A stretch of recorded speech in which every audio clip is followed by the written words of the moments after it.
Well, it's Friday, and we're still on the verge of going to WW3.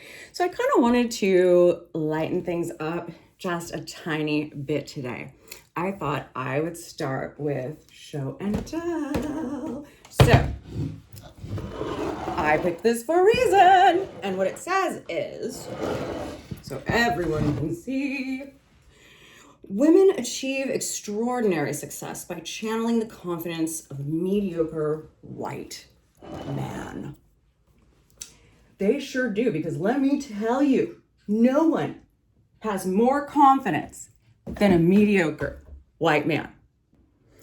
Pete Hegseth is basically a caricature come to life, and he embeds everything that is wrong with this country, every reason that Americans are hated. And he's also pretty much the standard for our education system.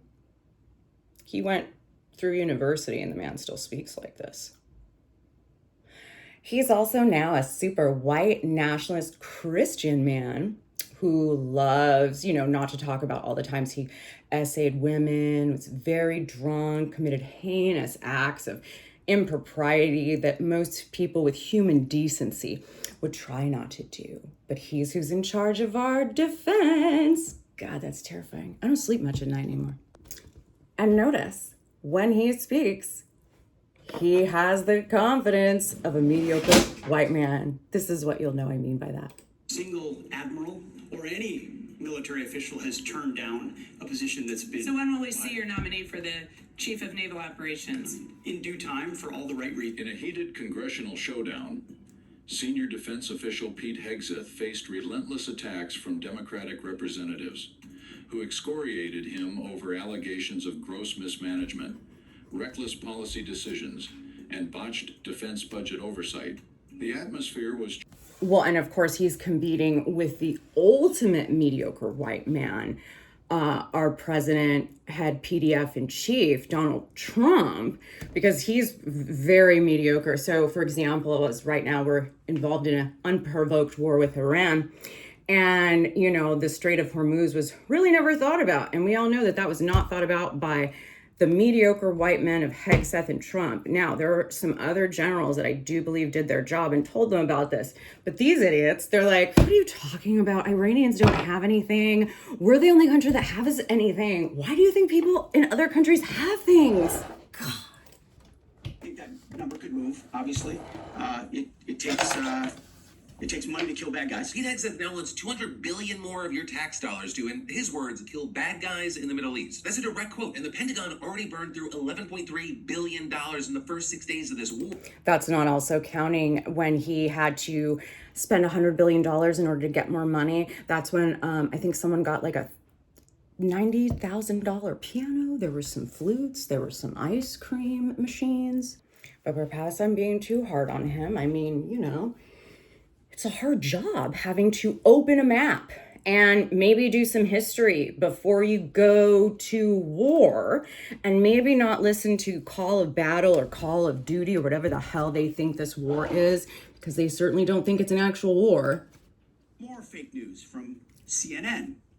Reports that the Trump administration underestimated the Iran war's impact on the Strait of Hormuz. Patently ridiculous, of course. For decades, Iran has threatened shipping in the Strait of Hormuz. This is always what they do, hold the strait hostage. CNN doesn't think we thought of that. It's a fundamentally unserious report. The sooner David Ellison takes over that network, the better. Oh! More fake news from... The sooner that David Ellison takes over, the better. We're going to do a whole other video on the Ellisons that are basically Peter Thiel. They just own all of our broadcasting now, so they can really get this nationalist, Zionist, racist, full-on PDF file mentality. Let's get it going, because that's what they want. I mean, Larry Ellison basically lives up Netanyahu's butthole, on top of the fact that I think why don't you live in Israel, Ellison, huh? Why don't all of you billionaires go live in fucking Israel if that's where you want to live? If that's where the homeland is, get your fucking asses over there, huh? Since the frat bro thing didn't work, you know, and everyone called him an idiot when he stood in front of all the generals and people that had military respect and said, you know, we don't follow these woke rules of war. God, this idiot. I mean, every time he speaks, it's like, aren't your children ashamed of you? They should be. But let's hear from Lawrence O'Donnell, one of my favorites. He's not one of the Ellisons, so he actually, reports the news. As the Secretary of War said this. May Almighty God continue to bless our troops in this fight.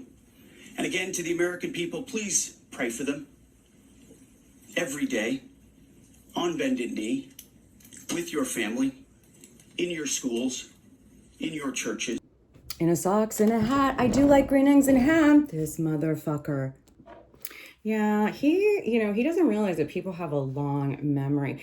This is Occupy Democrats. The link will always be in the description. Puts Hegseth in his rightful and proper place in history. Let's take a quick second to remember that this allegedly religious guy was also allegedly something else. A hotel worker described Hegseth as very intoxicated, but Jane Doe appeared very coherent. She told police she didn't know how she got into Hegseth's room, but that he took her phone and blocked the door with his body when she tried to leave. She recalls saying no a lot.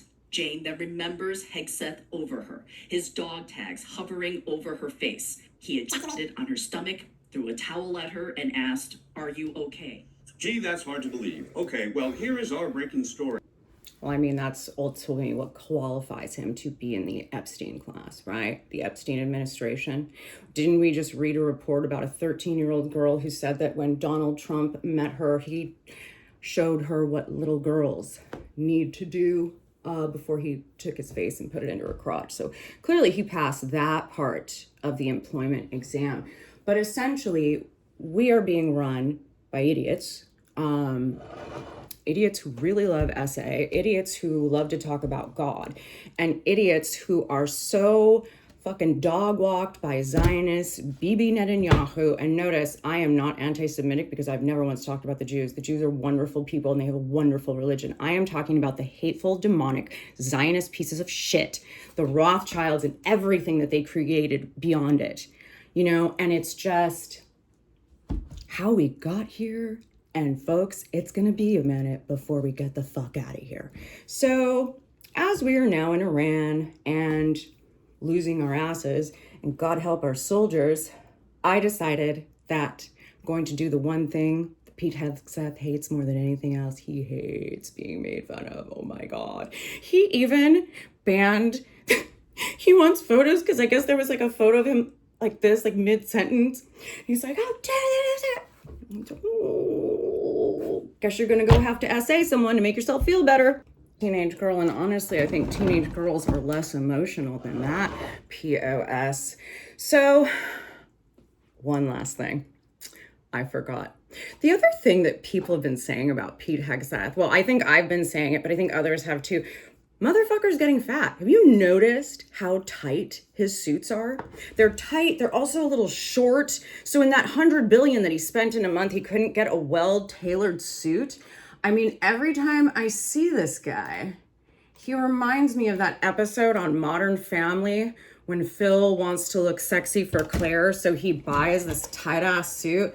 Look at him and tell me that he doesn't fucking remind you of Hegseth. What are you doing? Striking a seductive pose for your mother. Gross. But I like this suit. Is that new? Oh, yeah. Stick around if you want to see your mom's tongue fall out of her mouth. We're gonna check in. I promise. So you never see Pete Hegseth bend. New suit? You like it? It's tight. Well, I'm sure he'll find something to cry about like a little girl. So for the end of this week, let's all wish everyone well. For those in Iran, I am very sorry that our country is doing this. I am very ashamed to be an American. And for the rest of you, please comment on how you feel about the war, how you feel about Pete Hegseth, and if there's any other content you'd like me to do. Have a great week.